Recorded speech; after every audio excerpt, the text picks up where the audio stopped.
Uma alegria estar com vocês, uma alegria poder servi-los na mesa do Senhor, do pão sagrado da Palavra de Deus. Queria mandar saudações a toda a família de VEC que nos acompanha por esse Brasil todo e também em Boston, em Portugal, se ajustando aí ao fuso. Em relação aqui à igreja local, queria pedir para fechar as portas agora e não deixar ninguém sair. Não, brincadeira. Eu comentei em junho do ano passado, estávamos juntos numa viagem, eu e Kelly, com os pastores Silas e Elisete, e eu falei para ele que eu estava escrevendo um livro e contei um pouco de um elemento da minha história que o Silas não conhecia, né? E o pastor falou, olha, primeiro domingo do mês que você estiver livre, eu vou fazer essa exceção, já que ninguém costuma falar no meu lugar, e eu quero que você compartilhe isso. Felizmente, ano passado estava praticamente impossível, e meu primeiro domingo que eu consegui ajustar de 2024, eu já separei para estar com vocês. Coincidentemente, nesse intervalo, eu terminei de escrever e publiquei o livro, que é o assunto, o tema da palavra que eu vou falar aqui hoje, que é o livro O Cuidado do Corpo, Sabedoria Bíblica para o Bem-Estar Físico e Espiritual.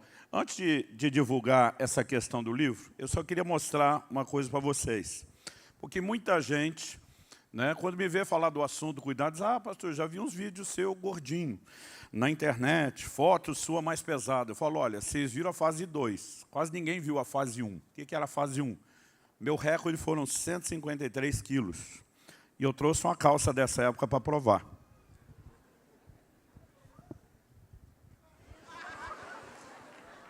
Eu coloquei lá no Instagram uma foto com as duas pernas dentro de uma só.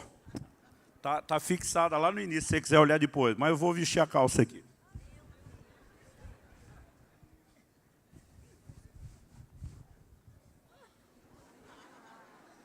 Dizem que uma imagem vale mais que 1000 palavras.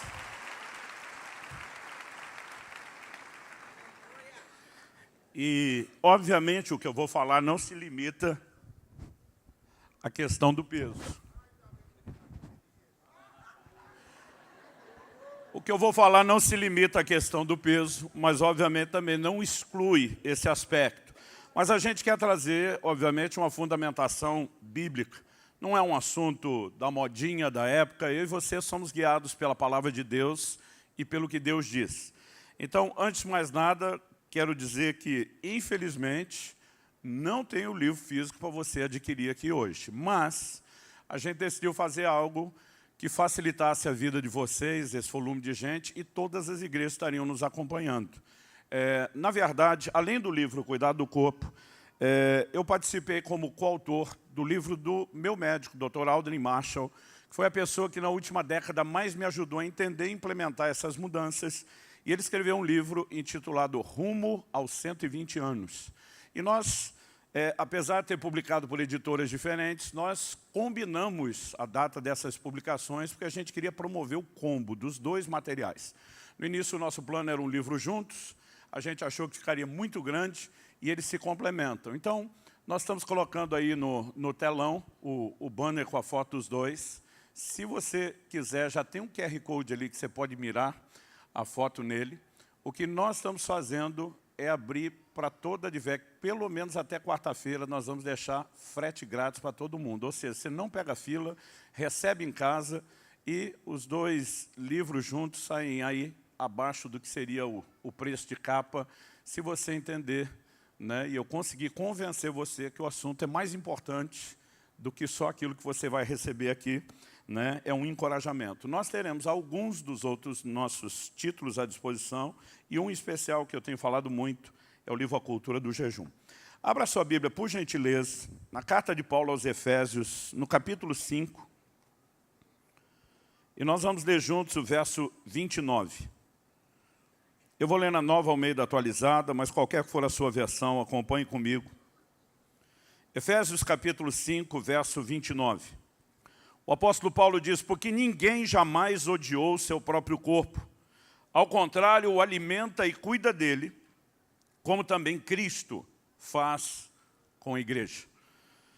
A declaração bíblica aqui, ela vem dentro de um contexto. A partir do verso 22, o apóstolo está falando da relação marido e mulher, e ele estabelece um paralelo com a relação de Cristo e a igreja. tanto na forma como o marido deve amar sacrificialmente sua esposa, como na maneira como a esposa deve sujeição ao marido. O paralelo é estabelecido. Quando ele chega no verso 28, ele diz que o marido deve amar a esposa como ama o próprio corpo. E ele usa a argumentação: quem ama a esposa ama a si mesmo. Então é dentro desse contexto e dessas analogias que nós temos o verso 29, que é o nosso texto base, o nosso ponto de partida e também uma espécie de trilho para a nossa reflexão. Ninguém jamais odiou o seu próprio corpo. Ao contrário, o alimenta e cuida dele. A Bíblia fala de um cuidado para com o corpo, que não se limita somente à questão da nutrição. E o paralelo é claro, como também Cristo faz com a igreja. Ou seja, Cristo, que é o nosso modelo, é o nosso padrão comportamental, a nossa referência, a Bíblia diz que Ele cuida do seu corpo, que é a igreja. Mas o cuidado do corpo praticado por Jesus não é apenas com o corpo místico, espiritual, que é a igreja. Enquanto esteve na terra, evidente, temos registros disso, Nosso Senhor cuidava do seu próprio corpo. A mesma Bíblia que registra que ele teve fome, registra que ele se alimentou. A mesma Bíblia que registra que ele teve sede, registra que ele também bebeu água. A mesma Bíblia que registra que ele teve sono e cansaço, registra que ele descansava e dormia. E é muito importante que eu e você possamos entender que Cristo não faria com o seu corpo místico, espiritual, a igreja, algo que ele não tivesse feito com o seu próprio corpo físico. Embora a Bíblia afirme que ninguém odeie o seu próprio corpo, o comportamento de muitos de nós tem sido, muitas vezes, como se a gente, de fato, estivesse em guerra conosco mesmo. E eu quero chamar a sua atenção para algo que Deus tem me corrigido aí ao longo dos anos. Eu não vim aqui te apontar o dedo, eu não vim aqui jogar pedra em você, eu não vim aqui te julgar pelo seu passado nem pelo seu presente. Eu vim te apresentar uma nova proposta de futuro. E eu vim compartilhar a história da minha correção. Obviamente, como diziam os antigos, na esperança de que a carapuça lhe sirva. Então, eu não tenho certeza se isso aconteceu, o que eu vou contar agora, no finalzinho de 2007 ou no começo de 2008. Mas Kelly e eu recebemos em casa a visita de uma amiga, a pastora Rosela Infátio, lá de Milão. E eu já tinha estado com eles pregando na igreja deles por 3 vezes. Eu ia a cada 2 anos. Então, eu lembro que eu estive em 2003, 2005, 2007. Então, isso tem que ter sido ou finalzinho de 2007, depois da minha visita, ou início de 2008. A pastora Rosela veio com uma amiga, uma discípula da igreja, que também era médica. E quando nós as recebemos em casa, eu estava no auge dos meus 153 quilos, a fase da calça que eu mostrei aqui para vocês. E quando elas entraram em casa, essa amiga que acompanhava a pastora, médica, ela regala os olhos, observando o meu peso, meu tamanho. Apesar de italiana, ela falava bem o português. E ela diz: pastor do céu, cada vez que eu te encontro, o senhor está maior. Mas eu já estava acostumado a entrar por um ouvido, sai pelo outro. Então já ativei o modo blindagem, né, antes dela continuar falando. Mas ela diz assim: eu não tenho como não me preocupar, eu sou médica. Então ela olha para mim e faz a pergunta: o senhor tem feito check-up? Falei, sim. Ela falou: quando foi o último? Falei, faz 2 meses. Ela falou: e aí? Falei, e aí que tudo bem. Quando eu falei tudo bem, a cara dela era: não acredito nisso. Quando ela fez cara de não estou acreditando, falei: Kelly, pega os exames. Tipo, vamos esfregar na cara da doutora. Ela: não precisa pegar. Eu falei: só está com um cara que não está acreditando. Ela falou: desculpa, é difícil acreditar que o senhor com esse peso esteja bem, mas vou ficar com a sua palavra. Aí disse: mas já que sua palavra é que vale, só checando. Colesterol em ordem, né? A questão dos triglicerídeos, ok. Né? Aí eu fui falando, açúcar no sangue está em ordem, pressão. E ela estava meio assim, sem acreditar. Ela me pergunta: quem foi que conduziu esse check-up? Foi um cardiologista? Eu falei: foi. Ela falou: eu estou curioso para saber o que é que ele falou no fim. Eu falei: ele estava um pouco bravo. Ele pega o exame, um envelope com os exames. Eu lembro que ele jogou aquilo na mesa, aquele envelope veio rodando, bateu no meu peito. O gesto dele foi bem hostil. E ele, num tom bravo, ele diz assim: digamos que o senhor tem mais sorte do que juízo. Não era para estar tudo tão bem com esse seu tamanho, com esse seu peso. E eu, na época, tinha a mentalidade que eu vou atacar aqui de espiritualização exagerada. Então, dentro de mim, eu estou sorrindo, pensando: some de Deus. Mas quando eu contei o que o médico disse, essa médica olhou para mim e falou: pastor, desculpa, eu vou discordar do seu médico. Ela falou: o senhor não está tendo sorte. Ela disse: o senhor só está ganhando tempo. E ela falou a frase que não teria resultado imediato, mas seria o início do processo. Ela disse assim, lembre de uma coisa, o corpo é que nem cartão de crédito. Primeiro o senhor gasta, depois vem a fatura. Ela diz, e o senhor está gastando é muito. Essa conta daqui a pouco vai chegar e vai chegar alta. Eu dentro de mim está amarrado em nome de Jesus. Como se pudesse usar o cartão e amarrar a fatura depois. Né? Mas eu ficava lembrando daquilo ao longo do tempo. 1 ano depois, minha pressão disparou, perdi o controle, tive que começar a tomar medicamento. 1 ano depois da pressão, foi a vez da diabetes. Quando eu descobri, o açúcar estava altíssimo. E eu levei um susto com a combinação da diabetes e da pressão alta. Então eu lembro que pelo susto, eu comecei a emagrecer. Eu mudei radicalmente o estilo de vida e naquele ano eu perdi 27 quilos, foi em menos de 1 ano. Eu fui descendo dos 153 onde estava. Eu lembro quando bateu 126 quilos, a pressão normalizou e a diabetes também. Quando normalizou, eu malandramente parei de emagrecer. Nunca mais subi além desse peso, mas na hora que eu vi que a coisa estava bem, pensei, minha meta era ter saúde, já estou com saúde, e por isso que eu digo, malandramente parei ali, porque na minha cabeça estava tudo certo. Eu não sabia que eu ainda estava gastando o cartão e que teria mais fatura, mas eu passei alguns anos nisso que eu chamo a fase 2, que são meus maiores vídeos, as fotos mais antigas na internet que as pessoas costumam ver, é dessa época aí dos 126 quilos. Então, eu quero compartilhar com você o que Deus começou a falar e fazer comigo nessa época da mudança da fase 1 para a fase 2. O primeiro elemento foi justamente esse confronto de Deus do que eu quero chamar aqui de uma mentalidade de espiritualização exagerada. O que é isso? Quando o Senhor Jesus está sendo tentado por Satanás lá no deserto, uma das coisas que o diabo fala é, pula do pináculo do templo. E ele vai fundamentar isso em cima da Escritura, que Jesus já tinha citado em propostas anteriores. Jesus rebateu com a Bíblia, o diabo diz, então o senhor é guiado pela Bíblia, vamos lá. Pula do pináculo do templo. Ele cita o Salmo 91. Porque está escrito, aos seus anjos dará ordem a teu respeito, para que te guardem em todos os teus caminhos, de maneira que você não tropece com o seu pé em pedra. O que é que Jesus respondeu? Ele diz, também está escrito, não tentarás o Senhor teu Deus. Quando Jesus diz, também está escrito, ele está dizendo o que você acabou de citar, não é mentira, está lá. E eu e você precisamos entender que Deus é um Deus que prometeu, porque quis, se comprometeu a nos proteger. Você pode dizer amém? Mas isso não significa que eu e você, deliberadamente, possamos abandonar a previdência, o cuidado, e simplesmente dizer, eu pulo de cima de um prédio. Não faz menor sentido, Jesus chamou isso de tentar o Deus que prometeu te proteger. Aliás, se você olhar ao longo das Escrituras, você vai ter o que alguns, às vezes, pensam que é um paradoxo. O mesmo Deus que promete proteção, fala a respeito de cuidado e de certas previdências ou providências que nós temos que tomar. O Salmo 127 diz, se o Senhor não vigiar a cidade, não guardar a cidade, em vão vigia a sentinela. A Bíblia não diz que porque Deus guarda a cidade não precisa de sentinela. A Bíblia está dizendo que porque a gente usa a sentinela, a gente não descarta a Deus. Mas não significa que uma coisa elimine a outra. Nem a natural elimina a espiritual, nem a espiritual elimina a natural. Quem está acompanhando? Deuteronômio 22:8. Deus diz, quando você construir uma casa e fizer um terraço, construa em volta também um parapeito. Deus diz para que você não seja culpado do sangue se alguém cair lá de cima. O Deus que promete proteger diz, mas faça a sua parte.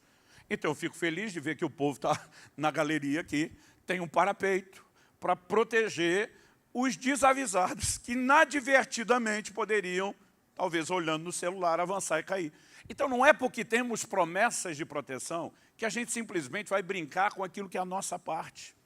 E eu comecei a perceber que assim como no terreno da proteção, a Bíblia fala as mesmas coisas na área da saúde. Por exemplo, o apóstolo Paulo escreve a Timóteo, em 1 Timóteo capítulo 5, verso 23, ele diz, não beba somente água. Beba também um pouco de vinho por causa do seu estômago e das suas frequentes enfermidades. Eu não vou entrar na discussão, né, dos comentaristas bíblicos sobre qual era a qualidade da água onde Timóteo estava, porque aparentemente o principal não é se a água era ou não era ruim. Mas Paulo está dizendo, ei, você está com uma situação de saúde, com enfermidades recorrentes, e se você fizer ajustes na alimentação, você pode corrigir isso naturalmente. Paulo tinha um ministério de curas e milagres, mas ele não se ofereceu para orar por Timóteo. Paulo sequer mandou Timóteo orar pelo assunto. E não significa que nós não vamos crer que Deus é um Deus que intervém na área de saúde. Mas nós simplesmente precisamos entender que o fato de Ele intervir não significa que eu e você vamos viver abusando da coisa.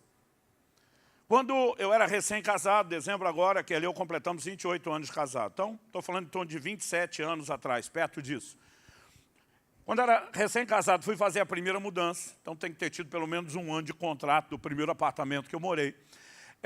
Eu lembro que eu fui carregar uma caixa. E a caixa estava cheia daquelas louças, daquelas cerâmicas. Sabe aqueles presentes que você ganha mais caro, bonitinho, e que você diz assim, não vamos usar, vamos esperar a tal da visita que nunca vem, e você mesmo que mora na casa não usa. Então estava lá as louças que a Kelly gostava e a gente nem tinha usado.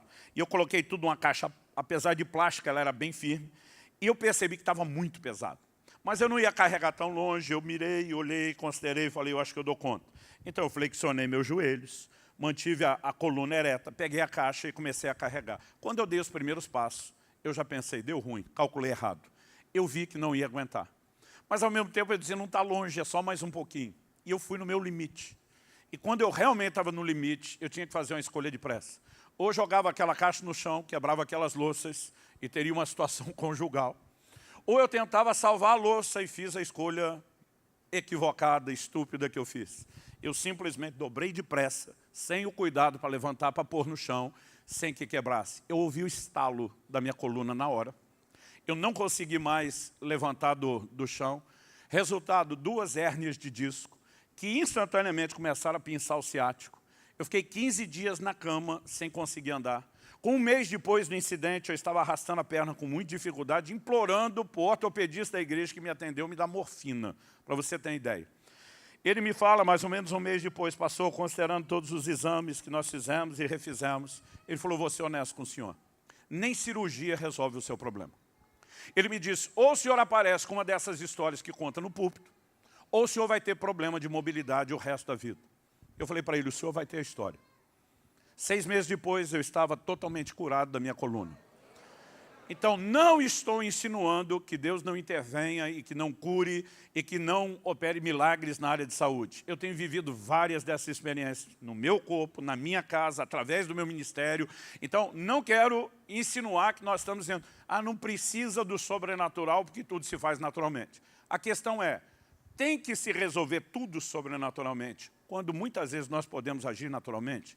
Então esse é o ponto onde eu quero levar. Por quê? Nos próximos anos eu passaria a engordar bastante, pegar bastante peso. E eu tive outros 2 problemas sérios na coluna. Não necessariamente o mesmo, mas outros 2. Dessa vez não por causa de uma caixa que eu peguei para carregar, mas por causa da carga que eu carregava no meu peso. E Deus me curou as outras 2 vezes, mas na terceira, o Espírito Santo falou assim comigo, eu não vou suspender para sempre as leis da natureza em seu favor. Basicamente, o que ele estava dizendo, eu não vou viver sempre quebrando seu galho. Se você não fizer a sua parte, eu vou ter que botar um limite aí. E é isso que eu quero falar sobre espiritualização exagerada. Não estamos dizendo que Deus não fará, e eu creio que hoje, enquanto a palavra é anunciada, antes dessa reunião terminar, pessoas aqui nos acompanhando serão curadas de forma sobrenatural pelo poder de Deus. Eu creio, eu quero declarar isso em nome de Jesus. Então, não estamos anulando isso, mas isso não é desculpa para que a gente não faça a nossa parte. Eu lembro quando ainda era garoto, Silas, meu pai citando, quando Jesus vai ressuscitar Lázaro.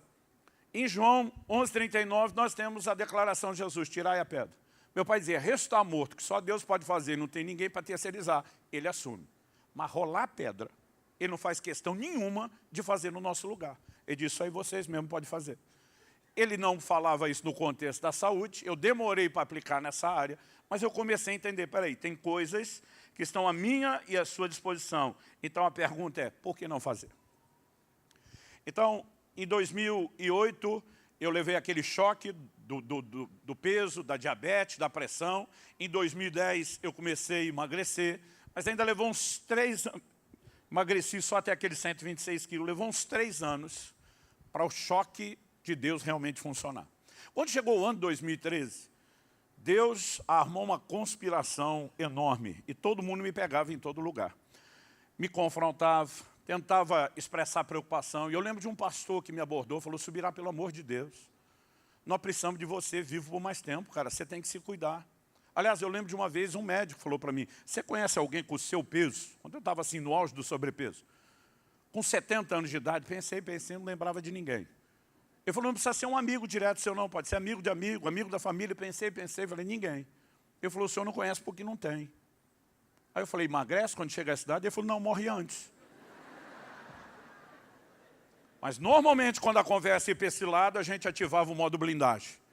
Né? É quase como se aquela criança, a quinta série dentro de você, botasse o dedo nos ouvidos e fizesse, estou ouvindo, né? E eu simplesmente agia dessa forma. Mas nesse dia esse irmão falou, Subirá, nós precisamos de você vivo por mais tempo. Pelo amor de Deus, você tem que se cuidar. Ele olha para mim e fala assim, você é um patrimônio do corpo de Cristo. A minha vontade de dizer, agora tem um Unesco espiritual tombando os outros. Né? Mas eu respondi para ele na mentalidade de espiritualização exagerada. Para mim o morrer é lucro. Filipenses 1, estar com Cristo é incomparavelmente melhor. Quando eu falei isso, ele rebateu na hora. E se tu der a sorte de morrer? Falei, como é que é?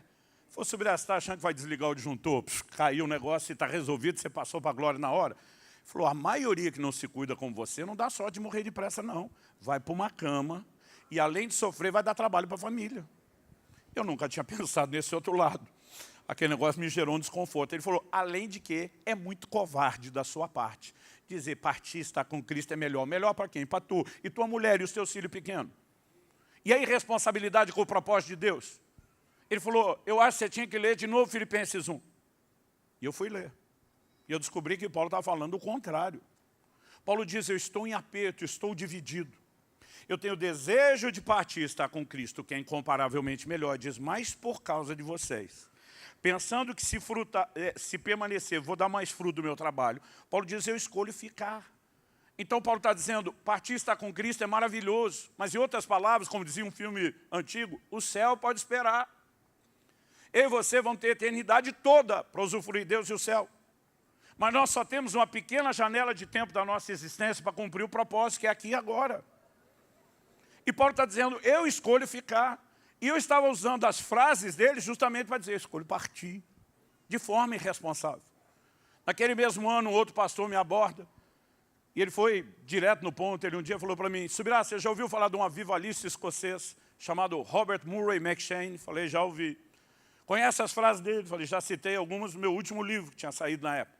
Ele falou, você conhece a frase mais célebre desse cara? Falei, aí eu já não sei dizer qual é a mais célebre. Ele falou, você não sabe, você não conhece. Ele falou, a frase mais célebre do escocês foi proferida por ele no leito de morte, antes de morrer. Detalhe, ele morreu aos 29 anos, não chegou aos 30 anos. Então vou citar a frase dele, abre aspas. Deus me deu um cavalo e uma mensagem. Eu matei o cavalo, já não posso levar a mensagem. Um dos homens que mais chacoalhou a Escócia estava dizendo, não posso continuar, porque não cuidei da minha saúde. Eclesiastes, capítulo 7, verso 17, traz um questionamento. Primeiro uma afirmação, depois um questionamento. Não seja demasiadamente perverso, nem seja tolo. Por que você morreria antes da sua hora? Pense nessa frase. Por que você morreria antes da sua hora? Em dezembro do ano passado, eu completei 30 anos de pastorado. Se tem algo que todo pastor faz muito, é pregar, dar aconselhamento, visitar, fazer casamento e velório. Honestamente, o velório era a parte menos empolgante para mim do ministério pastoral. Mas tem algo que eu ouvi em 30 anos oficiando velórios. E você vai ouvir da boca de crente e não crente. É quase todo velório. É muito difícil você sair de um e não ouvir isso. É sempre alguém se referindo ao finado, né? A pessoa que partiu dizer, pois é, quando chega a hora, não há nada a ser feito. E nós revelamos com isso o quê? Que nós pensamos em termos de uma espécie de fatalismo absoluto. Que todo mundo tem uma hora e data marcada. Então ninguém morre antes, ninguém morre depois. A pergunta é, esse conceito é bíblico? Se Eclesiastes, capítulo 7, verso 17, está perguntando por que morreria antes da hora, então existe uma hora que seria ideal, genericamente falando, mas, obviamente, ela não é tão inflexível como nós achamos que é. Alguns podem antecipar aquilo que era o ideal. Então, primeiro vamos começar do que seria o ideal. Jó, capítulo 5, verso 26, diz, em robusta velhice você descerá à sepultura, como se recolhe o feixe de trigo no tempo certo. Qual a hora certa de colher o trigo? Quando está maduro, não quando está verde. E qual o paralelo disso aplicado à nossa vida? Nenhum de nós deveria partir prematuramente. o plano genérico de Deus, robusta velhice. Não só velhice, mas robusta velhice. Isso significa que a gente tem que se preocupar em não só ter mais anos de vida, mas também ter mais vida em nossos anos. Tem muita gente guardando dinheiro para a velhice, mas não está investindo na sua saúde para desfrutar. E nós, muitas vezes, não paramos para pensar no desenho. Outro dia alguém falou, pastor, e os mártires, onde fica? Eu falei, em caráter de exceção, não de regra. É lógico que alguém pode não morrer de morte natural. Tanto Pedro como Paulo tiveram uma revelação de Deus de que não partiriam de morte natural. Mas Paulo escreve uma das suas últimas epístolas e ele se identifica como Paulo o Velho. Então, mesmo que ele tenha sido martirizado, não quer dizer que ele não chegou na velhice, nem que não tenha chegado com saúde. De acordo com a tradição, Pedro morre numa data não muito distante da de Paulo e era mais velho que Paulo. Então, ainda que a gente não saiba a idade de Estevão e de outros muitos milhares de mártires, nós não podemos transformar exceção em regra. Qual é a regra? Eu e você precisamos entender que o plano de Deus é robusta velhice. Outro dia um cara falou para mim, mas você pode se cuidar a vida inteira e morrer de acidente. Falei, você pode não se cuidar e nunca ter um acidente. Como é que você vai trabalhar em cima dessa hipótese incerta sua? Falei, nós temos que fazer a nossa parte, meu amigo. Agora, olhando para a perspectiva bíblica, você vai descobrir o quê? Paulo cita aos Efésios um dos 10 mandamentos e diz, honra teu pai e tua mãe, para que tudo te vá bem e sejas de longa vida sobre a terra. E diz porque esse é o primeiro mandamento com promessa. Há coisas que eu e você fazemos que podem aumentar os nossos dias. Quando o próprio Deus diz para o rei Ezequias, você vai morrer, não vai viver. Você já parou para pensar nisso? Se o médico desenganar você, você pode correr para Deus. Mas se Deus desenganar você, você corre para quem? Para Deus, foi o que ele fez. E ele ora, chora, clama, Deus diz, acabou de ganhar mais 15 anos de bônus. Significa que essa data da partida não é tão inflexível quanto a gente acha. Há coisas que fazemos que podem aumentar os dias, há coisas que fazemos, principalmente a quebra de princípios, não só espirituais como naturais, que podem encurtar os dias. Todo princípio que você quebra, vai quebrar você. É uma questão de tempo. E nós precisamos entender biblicamente isso. Porque essa coisa de achar que alguém morreu porque era a hora, então o camarada tirou a vida dele, aquilo tinha que acontecer daquele jeito. Não era escolha ou responsabilidade dele. O que nós gostamos é de transferir a responsabilidade. E eu e você somos responsáveis. Agora, as escolhas que fazemos sobre o cuidado do corpo, elas podem impactar não só a duração, mas a qualidade de vida que teremos. Outro dia eu estava falando de interferir no tempo, alguém falou, e o Salmo 139, 16? Todos os meus dias foram escritos no teu livro, quando nenhum deles ainda existia. Eu falei, não confunda presciência divina com predeterminismo. São duas coisas completamente diferentes. Deus sabe todas as escolhas que você vamos fazer, antes delas serem feitas. Isso não significa que nós não somos responsáveis pelas nossas escolhas. Então, se em primeiro lugar eu ataquei aqui a mentalidade que eu chamei de espiritualização exagerada, em segundo lugar, eu quero te dizer que o céu pode esperar e que eu e você devemos viver para cumprir o propósito. Você pode dizer amém? Terceiro e último lugar, eu quero falar um pouco dos cuidados necessários, mas eu quero começar pela ótica primária. Não é só aquela perspectiva de, é do meu interesse ter saúde. Evidentemente que a gente deveria ser inteligente e incluir isso na conta. Mas quando a palavra de Deus fala a respeito do corpo, eu percebo os crentes muitas vezes manifestando uma mentalidade, e isso não tem valor nenhum. Outro dia um falou, isso aqui é pó, ao pó de voltar. Falei, depois de voltar para o pó, vai ressuscitar e vai te acompanhar a eternidade inteira. Não é porque é um momento de transição onde a carne corruptível perece e decompõe, que o corpo que será ressuscitado, transformado e glorificado não seja importante. Gente, uma das heresias mais combatidas desde o início da história da igreja, e muitas epístolas foram escritas para combatê-la, era o gnosticismo, que entre outras coisas, a carne não tem valor nenhum. Importante é as coisas espirituais. E muitas vezes nós não pensamos no ser humano na sua integralidade. A Bíblia diz, 1 Tessalonicenses 5:23, e o vosso espírito, e alma, e corpo sejam conservados, íntegros e irrepreensíveis para a vinda do Senhor. Então eu tenho que cuidar do meu espírito, eu tenho que cuidar da minha alma, o que inclui nossas emoções saudáveis, mas também eu tenho que cuidar do meu corpo. Em 1 Coríntios 6:19, Paulo pergunta, será que vocês não sabem que o corpo de vocês é santuário do Espírito Santo que está em vocês? Que vocês receberam de Deus e que vocês não pertencem a vocês mesmos? Outra tradução diz, e que não sois de vós mesmos, por que eu e você não somos nossos próprios donos? Por que nós não nos pertencemos? Porque o nosso corpo não é nosso. O verso 20 começa com a conjunção explicativa. Por quê? Porque é uma palavra de ligação entre o raciocínio que está sendo desenvolvido e a conclusão a que se chega. Ele diz, porque vocês foram comprados por preço. Agora, pois, glorifiquem a Deus no corpo de vocês. O que significa ser comprado? Que a obra de Cristo na cruz, o ato de redenção, é um ato de compra. Jesus não veio só perdoar pecado, gente. Apocalipse 5, versos 9 e 10, e diz, e cantava um cântico novo, dizendo, digno é o Cordeiro que foi morto de abrir o livro com seus selos. O texto diz, porque foste morto e com seu sangue compraste para Deus homens de toda raça, tribo, língua, povo e nação, e para o nosso Deus os fizestes reis e sacerdotes. E você fomos comprados. Isso faz de Deus o dono, isso faz de mim e de você a propriedade. Então você não é dono do seu próprio corpo. Você não é dono nem do seu nariz. Eu sempre quis falar isso para alguém, nunca imaginei que ia falar no público. E qual é a mentalidade? Eu tenho que glorificar a Deus usando bem esse corpo. Então, o mesmo Paulo que em 1 Coríntios 6 vai dizer, não prostitua, não coloque esse corpo na lama da imoralidade, ele também mexe no versículo 13 em assuntos como alimentação. Ele diz, Deus fez o estômago para os alimentos, alimentos para o estômago, e eu e você precisamos entender que a ideia de glorificar Deus é abrangente. Glorificar Deus com o corpo não é meramente dizer, eu vou dar uma dançadinha no louvor e adoração. É muito mais do que isso. E quais são as áreas de cuidado? Eu queria destacar aqui, não as únicas, mas as 4 principais que Deus precisou corrigir na minha vida. A primeira delas, vamos começar pela área da alimentação, nossa forma de relacionar com a comida. Embora a comida em si não seja errada, o próprio Deus tenha feito o nosso corpo com necessidade de alimentos, de nutrição. E Deus não pensou no alimento apenas como fonte de nutrição, mas também como fonte de prazer. Porque é evidente, o livro de Gênesis diz que o Senhor fala para o primeiro casal, vocês podem comer de toda a árvore do jardim.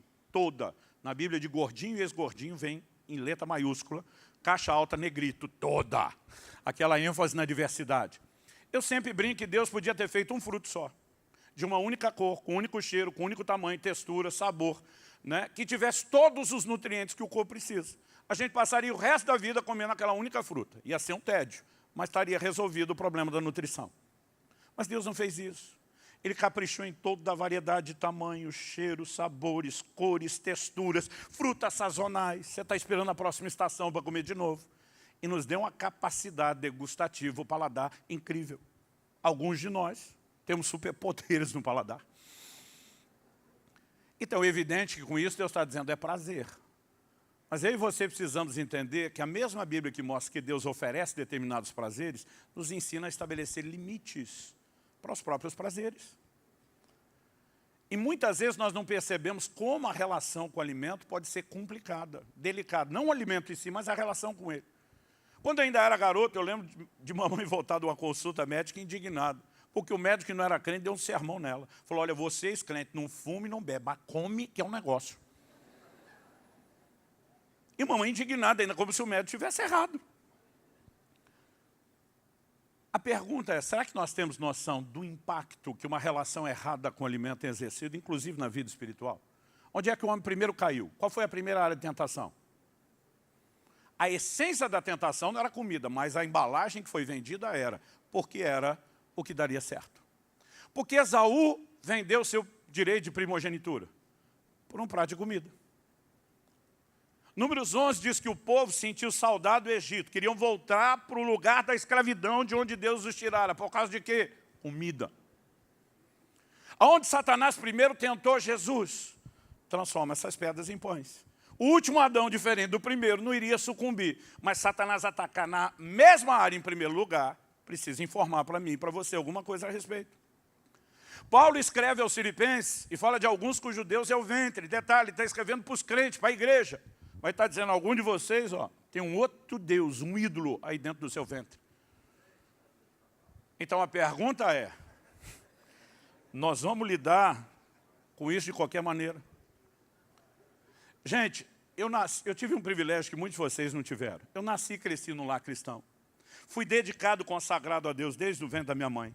Meu primeiro presente quando nasci foi uma Bíblia. Entreguei minha vida a Jesus aos 3 anos de idade.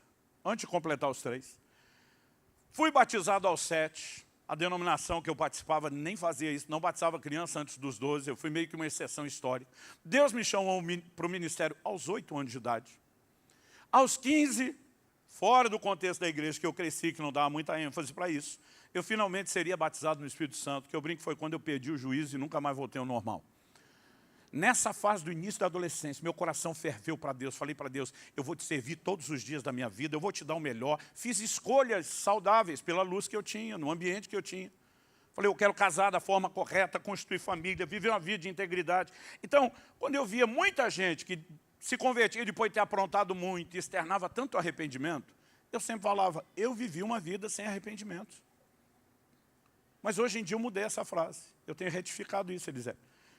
Eu digo assim, eu tenho um grande arrependimento. Qual? Não ter entendido os princípios bíblicos do cuidado do corpo antes. Porque durante muito tempo eu não só ignorei e negligenciei isso, mas eu me tornei um péssimo exemplo para os outros. Até hoje, os médicos, a turma da saúde diz, pastor, graças a Deus que o senhor se converteu nessa área. Porque o senhor era um péssimo exemplo. E sabe, 1 Coríntios 10, 31 diz assim, quer comais, quer bebais, ou façais qualquer outra coisa. Fazei tudo para a glória de Deus. Durante muito tempo eu não comi e eu não bebi para a glória de Deus. E nós não podemos dizer que não é uma área que mereça atenção, mas simplesmente a gente não quer enxergar. O pior é que a gente, além de não ver o que está lá, às vezes a gente ainda distorce. Quando Jesus manda os discípulos pregar e diz, comei de tudo o que puser diante de vós.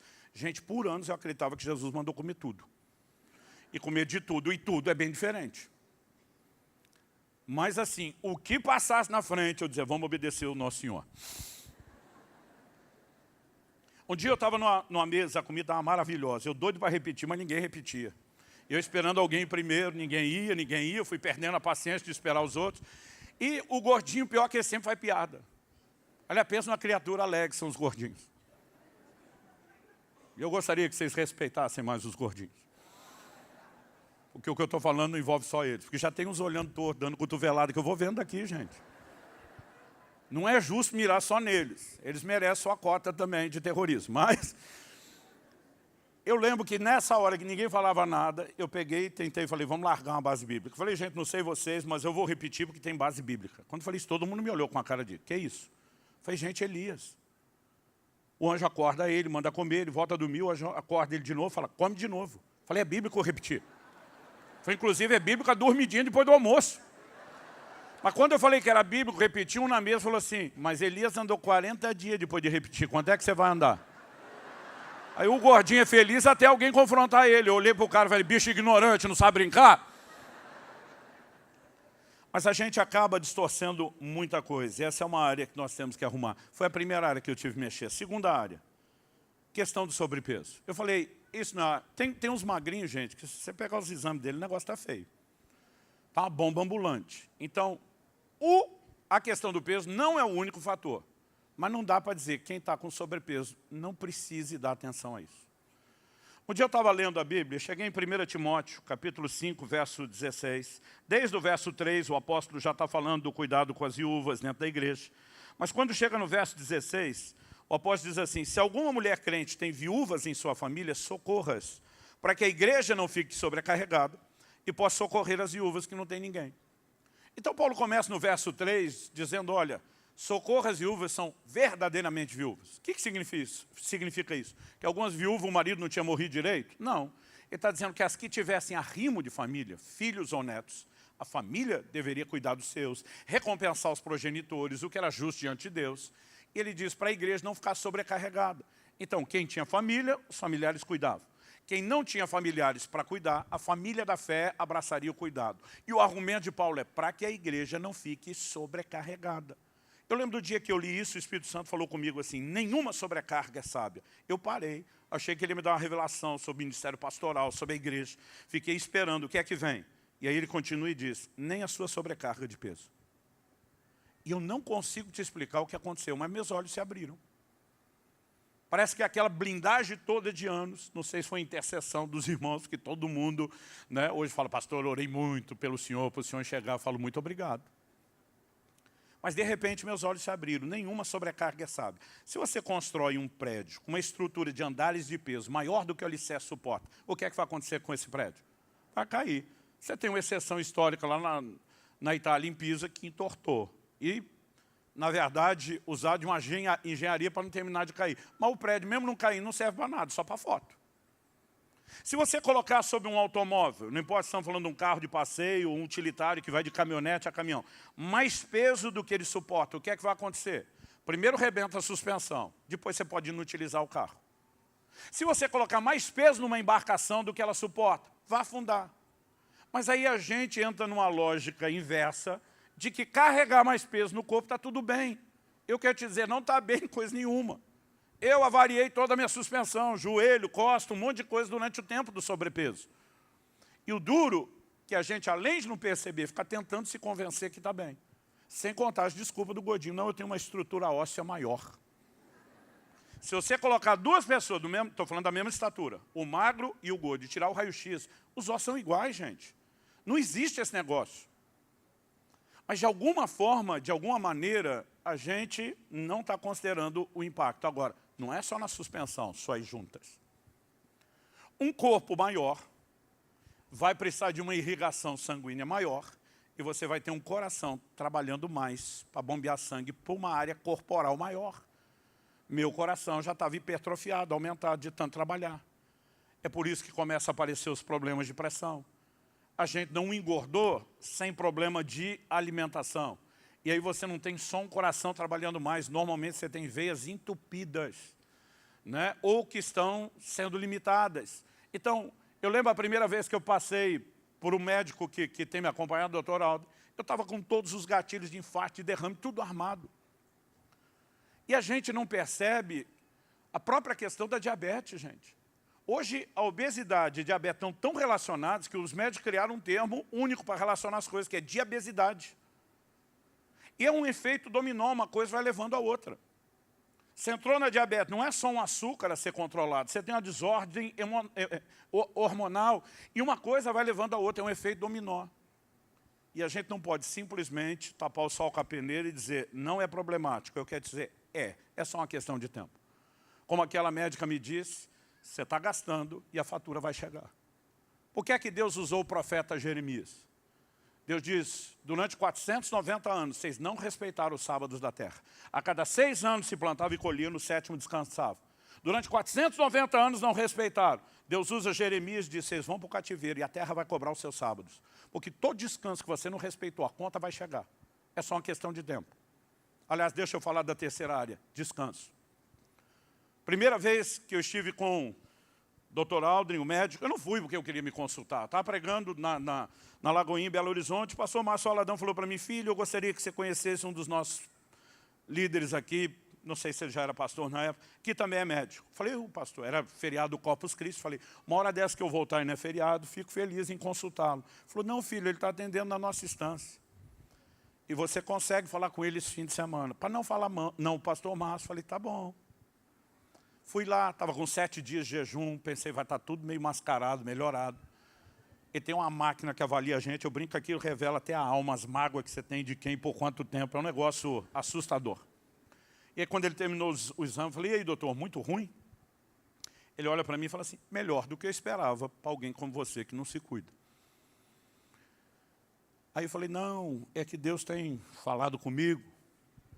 Quando eu comecei, o Deus tem falado comigo, e eu já vou contar a parte que foi a ignição final que eu precisava, ele já me deu um corte estilo facas Tramontina. Daqui a pouco eu conto isso também.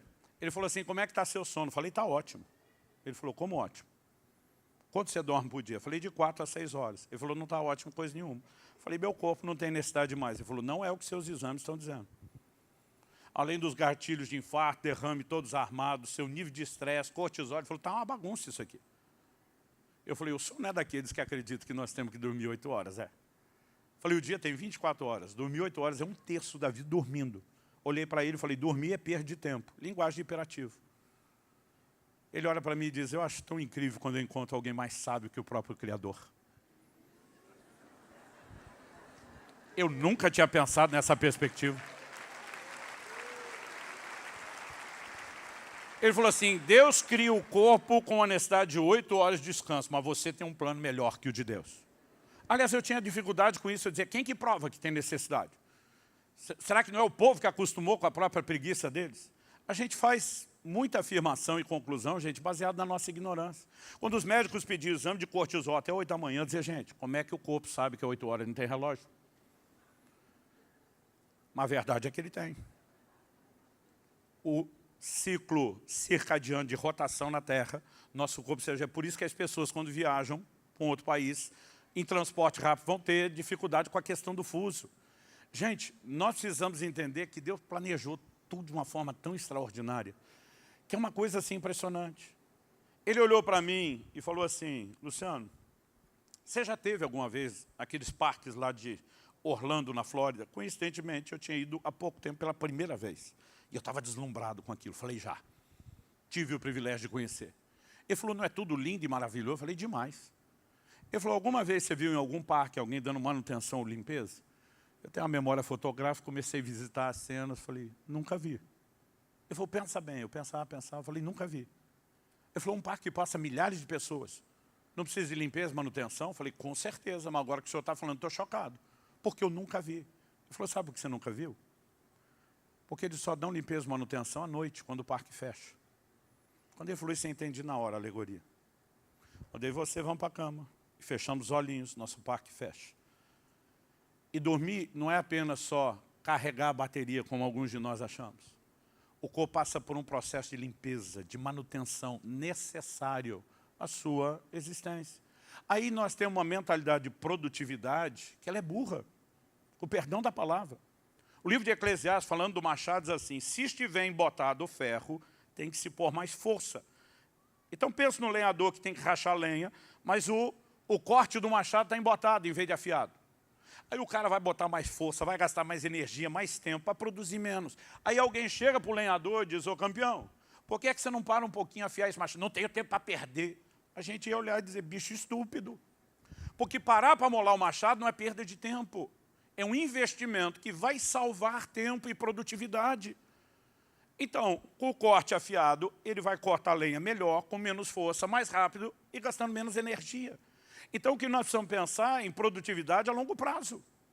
E se você não respeita o descanso, todo o tempo que você ganha agora, você vai perder ele e um pouco mais, porque vai vir com juros e correção monetária. Em Marcos, no capítulo 6, eu queria chamar a atenção especialmente dos pastores e pregadores agora. De 30 a 32, a Bíblia diz, os apóstolos voltaram à presença de Jesus e lhe relataram tudo o que tinham feito e ensinado. Ele lhes disse, venham repousar um pouco à parte num lugar deserto. Isso porque eles não tinham tempo nem para comer, visto serem muitos os que iam e vinham. Então foram de barco para um lugar deserto à parte. O Jesus que mandou os discípulos pregar o evangelho, expulsar demônios, curar os enfermos, agora está ouvindo o relatório deles, empolgado, eles estão falando do tanto que fazia. Quando Jesus vê o volume de trabalho, ele diz, ei, vamos dar um break, pausa, vamos descansar. Eu lembro do dia que eu pensei, sério, Jesus? Que o Senhor está botando essas turmas para criar a mentalidade de corpo mole? Mas na sabedoria dos antigos, se você apertar demais o parafuso, a rosca espana, e aí não tem utilidade. Jesus está dizendo, top que vocês estão produzindo agora, mas para preservar a produtividade, vocês têm que descansar. Gente, Deus instituiu o descanso diário do sono. Deus instituiu o descanso semanal. Deus instituiu outras formas de descanso em periodicidades diferentes, porque você precisamos. Em janeiro desse ano, eu estava num retiro de jejum e oração, e diferente da maioria dos que eu faço, o Senhor me mandou me esconder num lugar. Eu acho que eu nunca, Silas, tinha descansado na minha vida como nesses dias. Os primeiros 3 dias, já estava num jejum, quando cheguei no lugar, o Senhor falou comigo, os primeiros 3 dias você não sai do quarto e não bebe água. Nunca tinha feito 3 dias sem água. Eu não falava com ninguém. Pensa numa mente que foi descansando. Eu dormia sem hora para acordar. De repente, alguma coisa aconteceu nos primeiros dias. Nos próximos 10 dias, eu escrevi um livro de quase 300 páginas em 10 dias. É impressionante o que uma mente descansada pode fazer. Mas a gente fica nessa, não posso parar, tem que produzir. E a gente não percebe o quanto está se sabotando. Para mim foi uma das lições mais práticas até hoje, do poder do descanso, não só no nosso corpo, mas na nossa mente. Eu tive que arrumar isso. E eu comecei a me obrigar a dizer, eu vou dormir 8 horas. Eu tenho exceções? Tem. Mas agora passou a ser exceção e não regra o dormir menos. Assim como de vez em quando eu me dou a exceção de dormir mais de 8, quando meu corpo está precisando e eu consigo organizar a agenda. Quarto e último lugar, para terminarmos. Vamos mexer na área que a turma menos gosta. Exercício físico. Não, vamos falar de um outro jeito de soar mais bonito. Contra o sedentarismo. Em prol do movimento. Deus fez toda a nossa estrutura corporal para que ele tivesse movimento. Quando eu era ainda pré-adolescente, eu quebrei a rótula, trinquei a rótula do joelho esquerdo e o ortopedista teve que engessar minha perna durante um mês. Quando ele tirou o gesso, eu comecei a chorar desesperado na frente dele. Eu devia ter uns 12 anos de idade, 11. E eu falei para ele, o senhor fez alguma coisa errada. Ele falou, por quê? Eu falei, porque minha perna agora não dobra. Antes pelo menos dobrava. E ele ria de mim. Ele falou, calma garoto.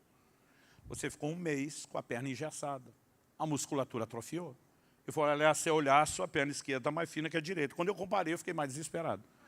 Ele falou, calma, você vai recuperar isso com fisioterapia. Ele diz, o corpo foi feito para ter movimento, os músculos. Se não tem movimento, atrofiam. E sabe, nós precisamos pensar nessa dinâmica. O conforto da modernidade tem nos ajudado em muita coisa, mas tem atrapalhado em outras. Por quê? Antigamente, não existia gente sedentária. Paulo faz uma declaração em 1 Timóteo, no capítulo 4, nos versos 7 e 8, que assim como aquele texto, que quando Jesus fala, comei de tudo, e durante muito tempo eu dissociei para comer tudo, essa outra afirmação de Paulo, eu também durante muito tempo mudei. Ele fala no final do verso 7 de 1 Timóteo 4, exercite-se pessoalmente na piedade. É um chamado claro, prático e direto a se exercitar em algo, a piedade. Mas ele diz no 8, pois o exercício físico para pouco é proveitoso, mas a piedade para tudo é proveitosa, porque tem a promessa da vida que agora é e da que há de ser. Gente, Paulo está dizendo que o exercício físico para pouco é proveitoso. A vida inteira eu lia, não tem nenhum proveito. Agora, a Bíblia não está dizendo que não tem proveito, está dizendo que tem pouco. Mas pouco por quê? Porque está comparando com a piedade. Ele diz, exercita na piedade. Ele diz, a piedade para tudo é proveitosa. Por que a piedade tem mais proveito que o exercício? Ele diz, porque tem a promessa da vida que agora é e da que há de vir. Vai impactar toda a sua eternidade. O exercício físico vai impactar a vida agora, mas não a sua eternidade. A falta dele pode te mandar mais rápido para a eternidade. Mas não vai impactar o seu destino. Então ele está dizendo, se você comparar exercício com piedade, piedade é importante, você tem que exercitar nela. Mas ele não está dizendo para não fazer na outra. E nem que não haja proveito. Ele está dizendo, o proveito está confinado à vida terrena. Só que Paulo está falando isso para um povo que não era sedentário. Gente, o povo não tinha meio de transporte. Todo mundo andava a pé o tempo todo para todo lugar. E é impressionante as distâncias que descobriam, caminhando. Se você observar as distâncias que Jesus caminhou ao longo do ministério, só o roteiro ministerial, alguns têm feito cálculos de que ele daria quase que a volta na terra. Então, assim, saíram da Galileia, vamos ali para Jerusalém, vai fazer as medições. Aliás, quando Pedro está em Jope, orando no terraço, eu falo com ele, depois a turma de Cornélio vem chamar, a Bíblia diz que ele recebeu os soldados e um dos servos. No dia seguinte eles saíram. A Bíblia diz que em 2 dias ele chegou em Cesareia Marítima. De Jope a Cesareia são 60 quilômetros. Para fazer o trajeto em 2 dias, 30 quilômetros por dia. Qual foi a última vez que você deu um rolê de 30 quilômetros? Ah, pastor, não quer dizer que eles andavam 30 todo dia. Com certeza não andava 30 todo dia. Mas para fazer 2 dias de 30 seguidos, tinha que ter um bom condicionamento. Aliás, a Bíblia fala mais dessas coisas do que a gente imagina, sobre condicionamento. Deus usa Jeremias e diz, você não consegue correr com os que caminham a pé, como é que vai correr com os que correm a cavalo? Você consegue imaginar quando o exército saía, ia a cavalaria na frente e os soldados a pé do lado, trotando com os cavalos? A Bíblia diz que Filipe ouve o Espírito Santo dizer, ajunta-te, acompanha essa carruagem, do eunuco, o etíope que está passando. A velocidade média de uma carruagem varia de 20 a 45 km por hora. Você tem ideia, alguém andando depressa, ele vai caminhar em média 4 km por hora. Então vamos imaginar pelo menos 20. Aí você tem que correr pelo menos 20 km, conversando, falando. A maioria de nós estava pisando a língua nos primeiros passos. Não teria fôlego para isso. Então aquele povo tinha movimento, eles não tinham sedentarismo. Ninguém passava o dia sentado numa cadeira na frente do computador trabalhando. Todo trabalho era manual, todo mundo tirava o sustento da terra, tinha que plantar e colher, esforço. Não existia indústria de construção civil que entregava a casa pronta. Todo mundo tinha que construir sua própria casa com as mãos, fazer sua mobília. Ou seja, não existia sedentarismo. Por que eu estou destacando isso? Hoje em dia a gente fala de exercício, seja academia ou qualquer outra atividade, para suprir a falta de movimento básico que já era suprida no estilo de vida antigo. É só para a gente corrigir os problemas da modernidade. Mas eles já não tinham isso. Então, considerando que hoje a gente quer que o povo vá para a academia ou fazer outra atividade para ter um mínimo, e ele já tinha um mínimo, Paulo ainda está dizendo que o exercício físico é proveitoso. A palavra traduzida de exercício físico aqui é ginásia, no grego. Raiz da palavra ginásio, gin, academia. Do que Paulo está falando com o uso dessa palavra específica? De uma cultura greco-romana de culto ao corpo. Era a turma que ia malhar não porque precisava do mínimo de movimento, mas porque queria definição muscular, vaidade. Então Paulo está dizendo que até esse negócio, que era mais do que só saúde, ainda tinha proveito. Como é que nós vamos dizer que o mínimo para preservar a saúde do corpo não é importante? Os neurologistas têm destacado, pesquisa após pesquisa, que uma das melhores formas de prevenir demência na velhice é exercício cardiovascular. Porque a irrigação sanguínea no cérebro tem o poder de produzir neuroneogênese, a formação de novos neurônios. Eu não sei você, mas eu quero ser o velhinho da cabeça boa. Só que eu sempre odiei cardio. O exercício foi a última coisa que eu resolvi, porque só há 3 anos e pouco atrás, eu fiz uma cirurgia enorme no joelho e na perna. Eu tenho um problema congênito só no joelho esquerdo, que me atrapalhava o exercício, mas com o tempo e o sobrepeso, ele encaixou errado, a perna começou a entortar, e eu passei a ter os movimentos cada vez mais limitados, e eu não podia fazer muitos exercícios. Eu tive que fazer uma cirurgia gigantesca. Além do joelho, me quebraram o fêmur, tíbia, não só quebraram, arrancaram um pedaço de um osso, fizeram um corte de um jeito no outro. Eu fiz uma osteotomia dupla. Eu tenho 2 placas de titânio e 18 pinos aqui na perna. Eu fiquei quase 3 meses sem pisar com todo o peso do corpo no chão. Porque os médicos diziam, ou você faz isso agora e volta a exercitar, ou com 60 anos de idade você vai ter um problema sério de mobilidade. Você não vai andar para quase lugar nenhum. E foi depois disso que comecei a exercitar. Mas quando eu falei, vou exercitar com a consciência, que eu estava na fase final de arrumar essas coisas, eu soube de um personal lá da nossa igreja, fazia 5 anos que ele orava para me pegar. Dizia, Deus, deixa eu ajudar o subir. A turma dizia, pode, esquece, 5 anos. Eu falei, vai ser esse, que perseverou, que vai me ajudar. Só quando ele veio, eu falei, ó, deixa eu dizer o seguinte, eu vou me dispor a fazer o anaeróbio com musculação. Falei, cardio eu não faço. Presta atenção, falei para ele, musculação de Deus, cardio do Satanás. Ele só ria. Eu dizia, se algum dia você sugerir polichinelo, eu dou em você. Ele, tudo bem, pastor, vamos fazer o anaeróbio. O tempo foi passando e eu comecei a descobrir que cada tipo de exercício tem seus benefícios. E chegou uma hora que quanto mais eu estudava o assunto, eu falei, eu não posso abandonar a ideia do cardio. Só que tudo aquilo que pode ser desconfortável no início, é incrível seu poder de adaptação. Hoje eu tento fazer cardio quase todos os dias. Aliás, o cardio para mim é uma extensão do tempo devocional. Eu ainda evito impacto, evito correr, mas eu vou para o elíptico, para a bicicleta, boto louvor, adoração, 1 hora de oração em línguas, enquanto estou lá no cardio. É uma extensão do meu tempo devocional. Minha mulher tem olhado para mim e fala assim, quem te viu e quem te vê. De vez em quando ela olha para mim e fala, quem é você? Quem está aí? O que você fez com o meu marido? Porque é possível que a gente vá produzindo ajustes. Mas não adianta ter a cabeça boa na velhice e você não ter mobilidade no corpo. Sabia que uma das maiores causas de morte prematura na velhice está relacionada a quedas? E isso por quê? Porque é normal que com a idade a gente tenha perda de massa muscular. Então é importante você fazer um investimento nos músculos.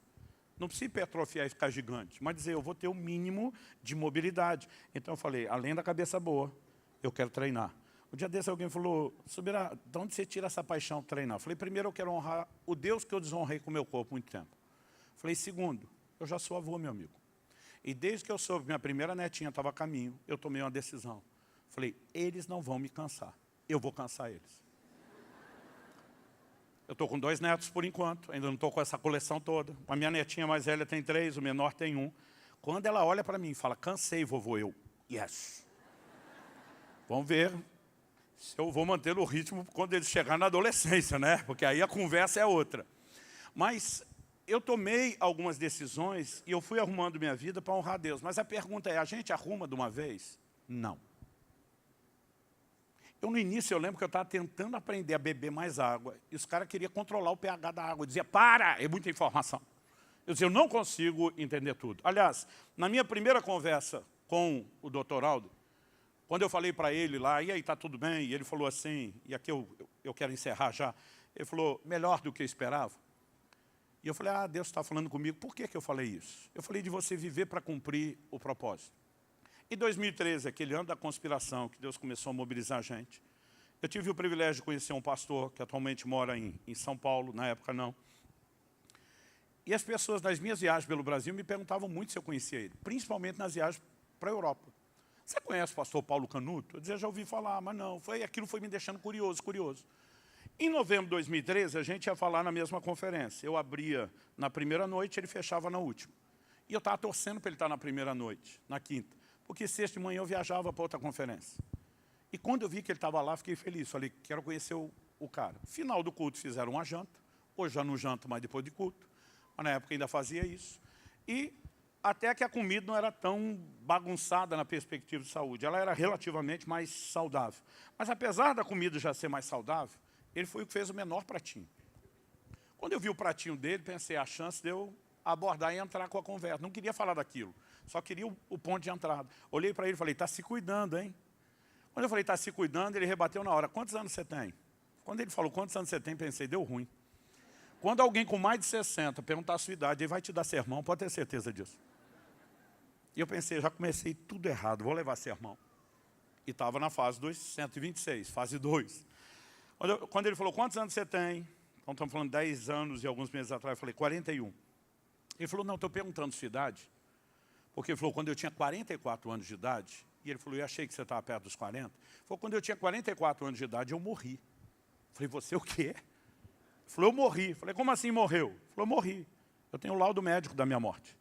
Ele apresentou a mulher, Eva, estava do lado dele, e falou assim, ela é minha testemunha. Ela que me socorreu, me levou para o hospital. Não é todo dia que você pode conversar com alguém que já morreu, eu gosto sempre de fazer perguntas. Eu já conheci alguns. Eu falei, como é que foi isso? Ele falou, os médicos me reanimaram 5 vezes.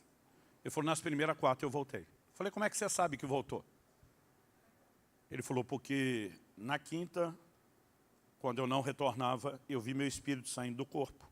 E toda a cena que aconteceu naquela sala, ele falou, eu assisti do lado de fora do corpo, em pé, fora do meu corpo deitado. Ele falou, minha versão bate nos mínimos detalhes com a minha esposa e a do meu médico.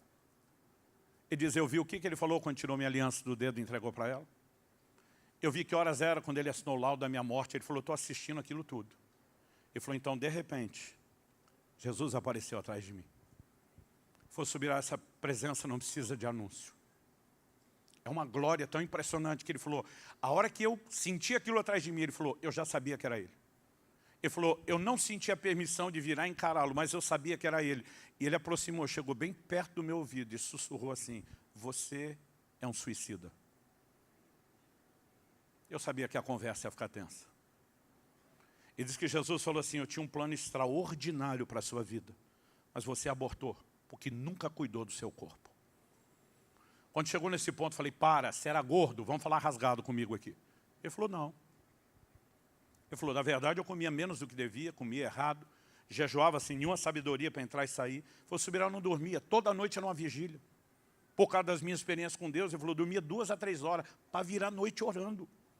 Eu viajava a pregar sem me dar descanso, meu corpo não aguentou. Entrou em falência aos 44 anos, falência múltipla dos órgãos. Aí eu larguei, em homenagem a vocês, meus amigos do Rio de Janeiro, caraca. Apesar que a gente não sabe falar caraca. Eu olho a turma da Baixada e eles têm um agudinho que a gente não imita. Caraca, maluco! Eu chego lá. Quando eu larguei um caraca, isso aí já não é mais só de você, virou propriedade nacional, vamos deixar claro. Ele falou, calma que fica pior. Eu estou pensando, como é que pode ficar pior? Ele falou, Subirá, Jesus me deu uma visão do que teria sido o meu velório do dia seguinte. O velório que nunca aconteceu, eu assisti. Ele falou, eu vou dizer uma coisa para você. Não tem nada pior do que assistir o próprio velório. Ele falou, eu vi o meu. Meu corpo arrumado, terno, gravata, flores, coroa de flores, amigos, familiares chorando. E dizia, alguém chegava perto do caixão, apontava a mão na direção do corpo e dizia assim, mas o Paulo era uma bênção. Por que será que Deus recolheu ele tão cedo, tão novo? E Jesus falava atrás dele enquanto ele tinha visão. Além de abortar o meu plano para a sua vida, você faz com que eu seja julgado. Jesus disse, eu não te recolhi coisa nenhuma, foi você que se matou. Mas agora as pessoas me julgam pela sua negligência. O chão sumiu debaixo do meu pé. Eu levantei daquela mesa. E eu não esqueço mais esse dia, há mais de 10 anos atrás, eu falei para Deus, nunca mais o Senhor vai chamar minha atenção outra vez. Eu falei, nunca mais, é a última vez que o Senhor chama a minha atenção sobre isso. Mas sabe o que eu falei para Deus? Eu falei, me dá um ano. Eu não vou conseguir mudar de hoje para amanhã. Eu vou ter que repensar tudo. Eu já sabia, ninguém muda comportamento sem mudar primeiro os valores. Mas só para terminar a história, o Canudo de Jesus, se eu estou aqui, não fui a lugar nenhum, o Senhor mostrou isso tudo, eu vou ter alguma chance? O Senhor falou para ele, vai. Ele disse assim, então eu prometo me cuidar. E ele contou toda essa história por causa da minha abordagem, está se cuidando. Mas disse que antes de voltar para o corpo, Jesus disse assim, mas você vai colher o que plantou. E você ainda vai sofrer um tempo no hospital e na mão dos médicos. Mas ele disse, quando voltar e for cumprir sua promessa de se cuidar, ele disse, priorize o alimento que eu criei, não o que o homem faz. Então me permita fazer um último adendo antes de terminar. Silas, eu passei 2 minutos, dá para descontar da próxima. Quando eu terminei de escrever o livro do Cuidado do Corpo, eu tenho 3 capítulos sobre alimentação. Um é sobre alimentação, o outro restrições alimentares, inclusive questões doutrinárias. Escrevi um sobre os efeitos saudáveis do jejum, que tem a ver com desintoxicação. Eu lembro quando terminei esses 3 capítulos, falei para Deus, não tem mais nada para falar sobre o assunto. Nem na Bíblia, nem na literatura, esgotei. Mas no dia que eu pensei e falei isso comigo mesmo, o que caiu na minha leitura bíblica? Aquela leitura corrida, não programada. 2 Reis, capítulo 4, de 38 a 41. Fala de quando Eliseu chega em Gilgal e que havia fome na terra. E ele manda que um dos seus discípulos preparassem uma comida para os filhos dos profetas. A Bíblia diz que o jovem saiu e ele achou as traduções mais modernas por equivalência, não literalidade, diz uma trepadeira silvestre. As mais antigas de Almeida diz colossíntidas. E a Bíblia diz assim, colhendo dela, encheu sua capa de colossíntidas, voltou, cortou-as em pedaços, pondo-as na panela, visto que não as conheciam. Outra tradução diz, mesmo sem saber o que eram. Depois, ele deu de comer aos homens e alguém grita, morte na panela. E o morte na panela era literal.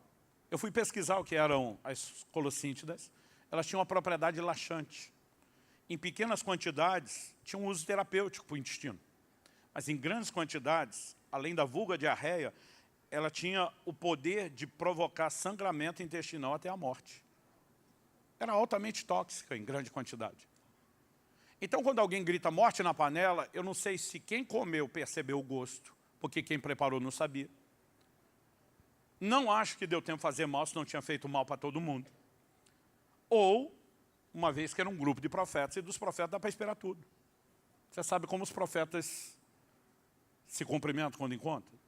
Nós, gente normal, a gente olha para o outro, e aí, tudo bem? O outro, tudo, e você? Os profetas é o contrário, um olha para o outro e diz, você está bem, e eu como estou.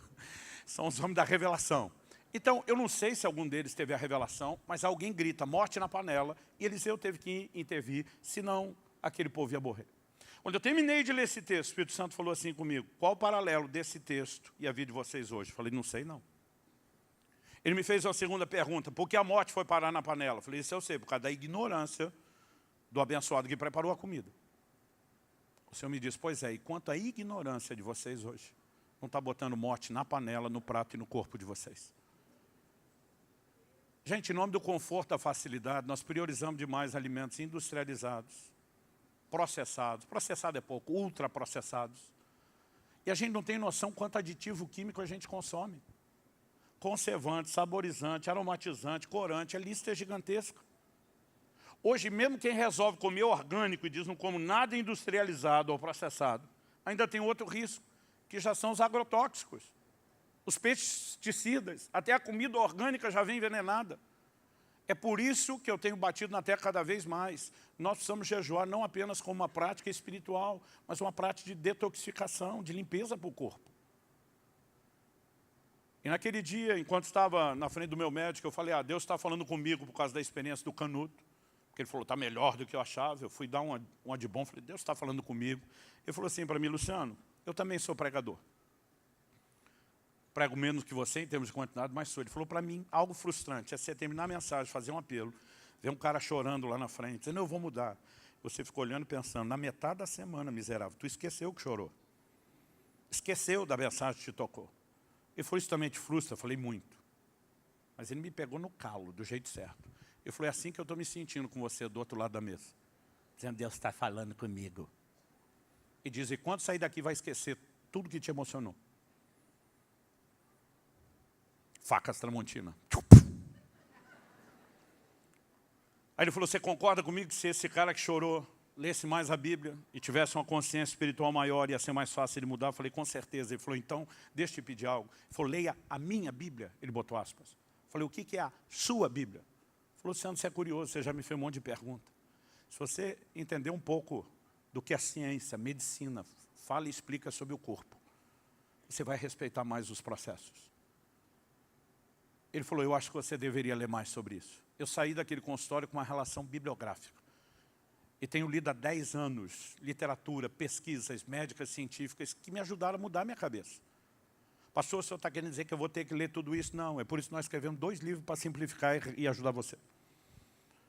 Mas o que eu descobri, se a gente não alimentar uma mudança aqui, não adianta só o impacto. Eu sei que Deus está tocando e falando com muitos de vocês, não vou dizer que não está. Mas se você não alimentar isso depois, isso simplesmente vai ser perdido. E eu preciso desafiar você.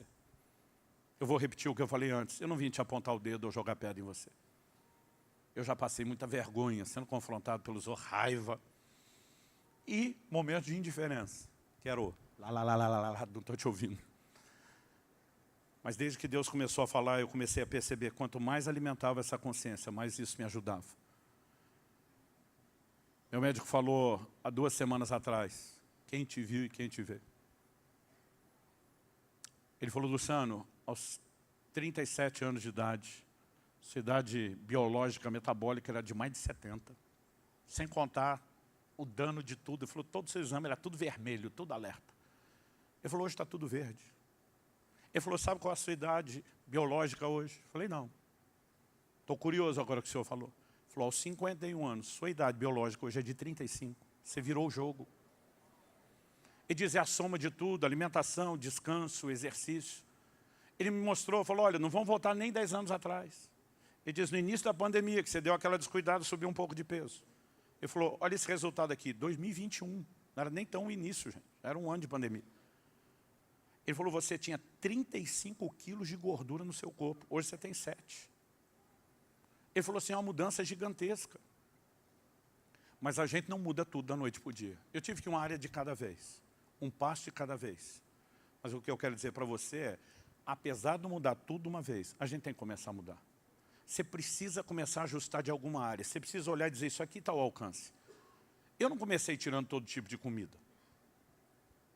O açúcar eu tive que tirar de cara porque eu fiquei diabético, eu não tive chance. E quando a diabetes estabilizou, eu já tinha acostumado sem. Então, eu estou aí, pelo menos desde 2012, longe do anjo da morte, que é o açúcar. Mas quando eu voltei, meu médico falou, você tem que tirar o trigo, farinha branca refinada. Eu falei, doutor, Jesus comia trigo, o senhor quer sabotar meu trigo? Ele balançou a cabeça e falou, Subirá, o trigo que Jesus comia era diferente do nosso. Como assim? Ele falou, não tinha transgênico como hoje. Hoje o trigo chega a ter 400 vezes mais glúten do que na época de Jesus. E o da época de Jesus não só tinha menos glúten, mas pelas condições de armazenagem, quando eles iam consumir, normalmente já tinha germinado. E o processo de germinação eliminava o glúten. Ninguém vivia tão intoxicado como nós estamos hoje. Aliás, ele costuma dizer, quanto mais branco for seu pão, mais rápido você vai para o caixão. Quanto maior é o prazo de validade de um alimento, menor é o seu. E eu tive que ir fazendo essas mudanças, eu fui tirando morte na panela. Ainda tem coisa para arrumar, eu te garanto. Eu já oscilo hoje bem menos no peso, nas outras coisas do que antes. Mas eu me dei prazo. Então lá no início falei para Deus, me dê um ano. E nesse um ano eu fui estudar. Foi nessa época que eu conheci o Dr. Alder. E desde então eu tenho vivido uma revolução. E eu espero de alguma forma não te julgar, mas te inspirar a implementar mudanças. Você recebe essa palavra em nome de Jesus? Vamos orar.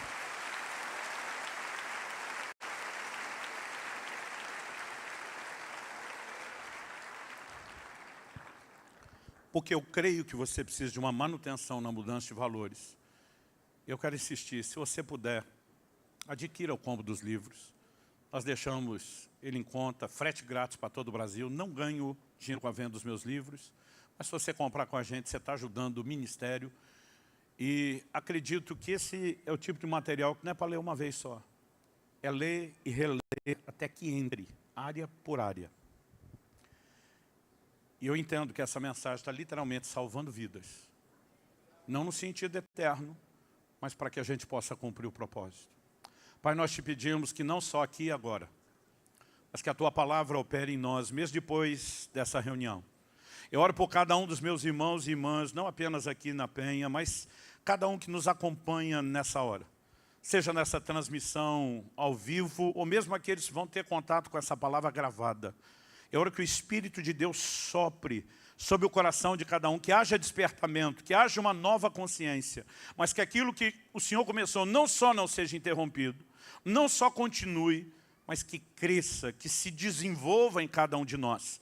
Que o Senhor encontre em nós resposta e espaço da correspondência devida para que essa obra seja completa e que possamos te glorificar com os nossos corpos.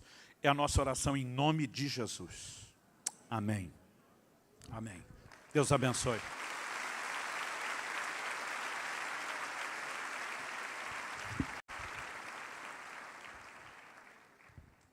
Ainda me lembrei de um